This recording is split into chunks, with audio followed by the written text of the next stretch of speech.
Sense has compiled an assessment on behalf of the business in the following categories: Client Management Framework, Procurement Framework, Information Resources Framework, Access Control Activities for Non-Biometrics, and Human Resources Framework.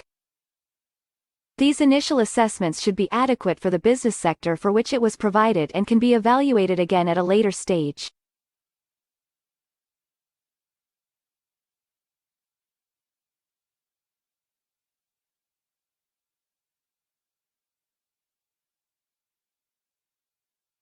We have for each of the 5 categories done the following.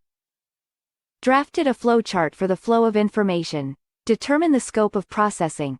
Determine the applicable general authorizations. Determined a risk assessment matrix to evaluate the risk factor. Scored the individual risks according to the risk matrix.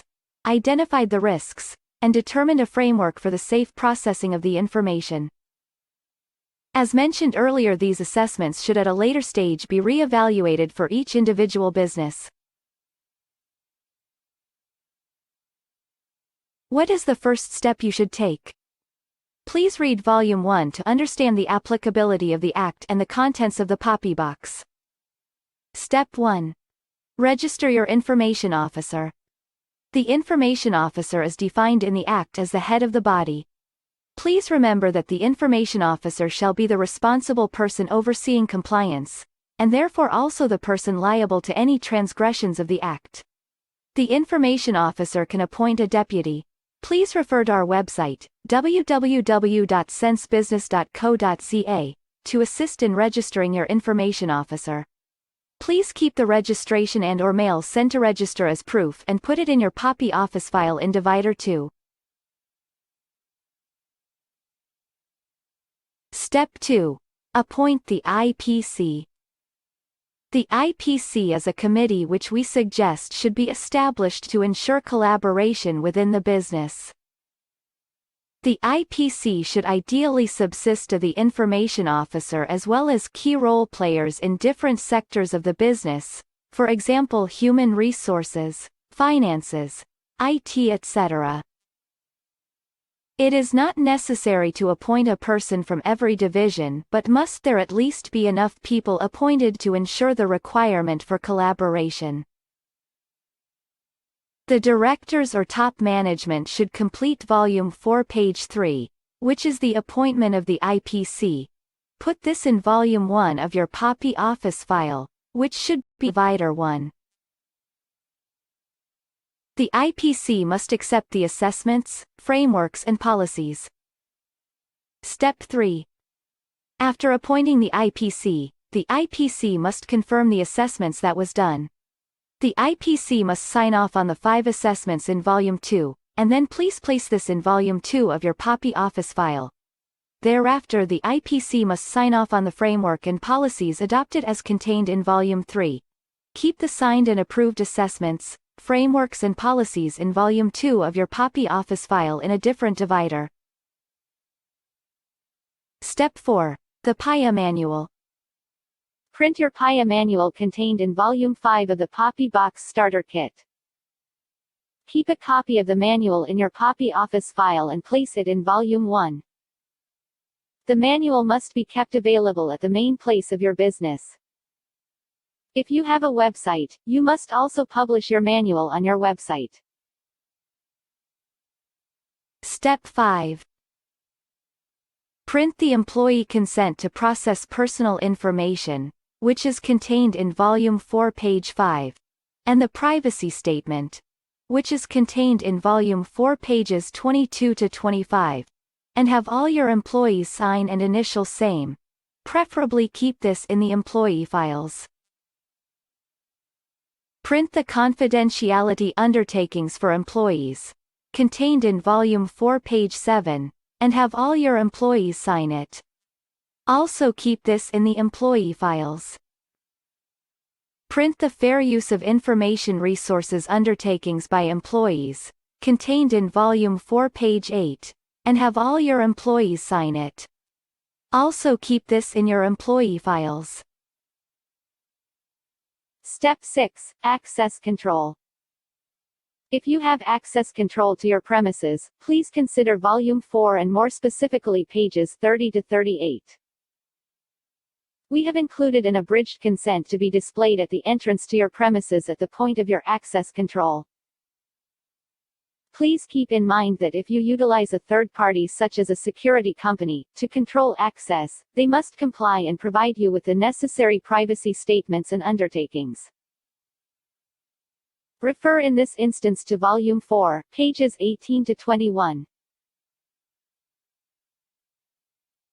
You have now effectively registered your information officer, set up a committee to help and assure compliance, done a risk assessment for your business in 5 different categories, evaluated the risks and created a framework to process information, created policies in accordance with the frameworks to ensure compliance, have all your employees consent to processing of information, and obtained undertakings from them to ensure that your business shall comply, created agreements in accordance with your policies,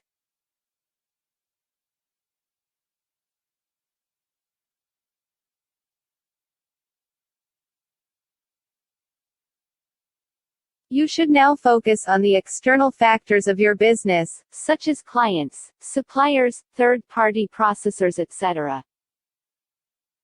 In the following slides we shall discuss the implementation of the external factors of your business. It is important to remember that the POPI Act does not allow consent by default. In other words, you will need and have to prove the consent to process information. The various emails you received the past few months indicating that you can opt out of the string emails are therefore misconstrued as each business entity must obtain consent, and on request proof that such consent was obtained. We will now look at client management. Step 7. Print enough copies of the consent to process personal information contained in Volume 4 page 4, and the privacy statement for client management framework, which is contained in Volume 4 page 14 to 17, and have all new clients sign and initial it. Please note that you should also endeavor on a process to have all existing clients sign these documents as soon as possible. If the paperwork is too excessive, we suggest that you display or make available to your clients on request the privacy statement for client management framework. Please keep these consents in a separate folders or in your client file. In Step 8 we will discuss your suppliers and external processors. If you have suppliers, agents or contractors, to which we refer as external processors, who collects, retains, store or otherwise process any information on your behalf, have those suppliers sign the confidentiality undertaking for external processors, which is contained in Volume 4 pages 10 to 13, and also keep this in your POPI office file, preferably at the main place of business. In Step 9 we shall discuss the situation where you process information on behalf of a third party. If you have suppliers, agents or contractors whose personal information is processed by you, and if requested, print, sign and provide them with the privacy statement for procurement, which is contained in Volume 4 pages 18 to 21, and also have them sign the consent to process personal information which is contained in Volume 4 page 4. In step 10 we shall discuss the situation where you retain information on behalf of other entities. If you collect, retain or process information on behalf of any other business entity, and should they require your privacy statement or confidentiality undertaking, print, sign and supply them with the confidentiality undertaking issued by yourself, which is contained in Volume 4 page 9. In step 11 we will discuss the situation where you process information on behalf of third parties. If you have suppliers, agents or contractors whose personal information is processed by you, and if requested, print, sign and provide them with the privacy statement for procurement, which is contained in Volume 4 pages 18 to 21, and also have them sign the consent to process personal information which is contained in Volume 4 page 4.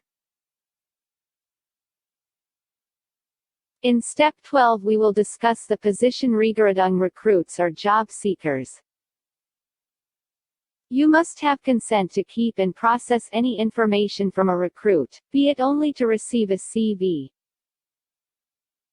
If you engage any recruits or job seekers, please consider the recruit's consent to process personal information, which is contained in Volume 4 pages 26 to 29, as well as the privacy statement for human resources, Division Recruits, which is contained in Volume 4 pages 26 to 29. You have now effectively employed your policies in all sectors of your business. The next step to ensure compliance and maintain compliance can be summarized as follows.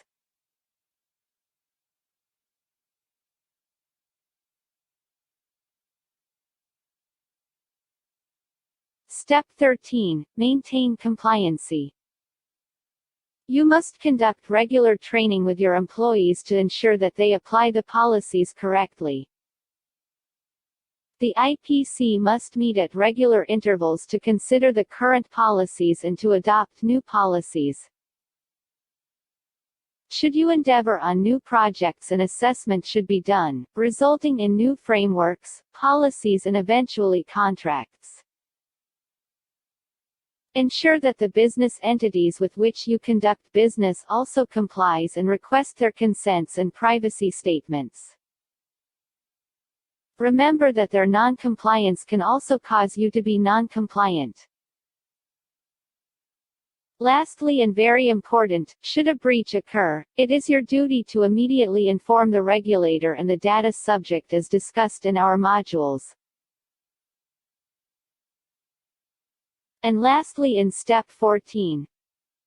Please visit our website regularly to ensure that you stay updated with the newest information. And if you are satisfied with the product, please refer your business colleagues to us.